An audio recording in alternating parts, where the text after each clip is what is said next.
I think it's absolutely fantastic that Alistair Darling was made head of Better Together. He helped prove the case for independence so easily.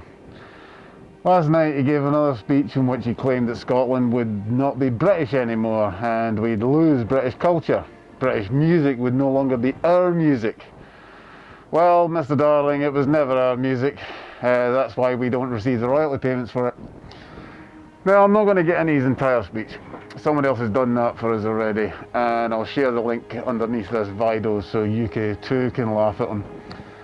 I particularly like the way he contradicts himself by saying, if we vote yes, there will be no going back. And yet he claims that slowly but surely we'll return to a political union with Westminster. Are you trying to create a paradox where the universe implodes on itself, Alistair? No, instead I'm going to point out a major contradiction in the no campers argument. There's a video out there produced by Better Together and posted and shared on our YouTube channel, Better Together UK, and it states quite clearly that it's not a question of whether Scotland could go alone. Of course we could. That's what it says. Well, Alistair Darling says exactly the same thing. But our case is not that Scotland cannot survive as a separate state. Of course it could. Most countries could. And there it is, from the head of Better Together himself. We could go it alone. This raises the first question. Why do they keep on telling us that we could not afford to be independent? We're all subsidy junkies according to them. But of course that's just not true, as we found out this week. Danny Alexander has lied his butt off. He's been using different census data from 10 years apart to make it look like Scotland gets more than £1,000 per head than England does. But when you use matching census data from 2001, England ends up getting £678 more than Scotland does.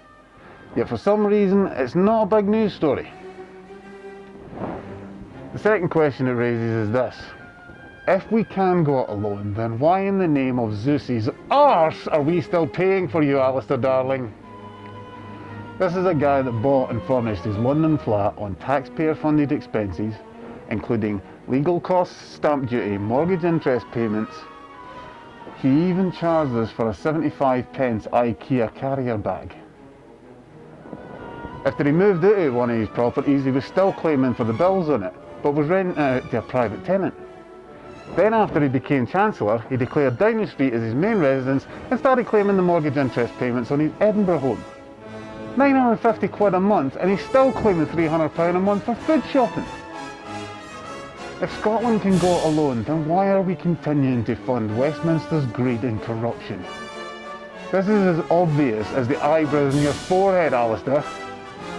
We're a cabinet of millionaires in Westminster right now, and they're all at it, claiming expenses for things that most people in Scotland are struggling to pay for.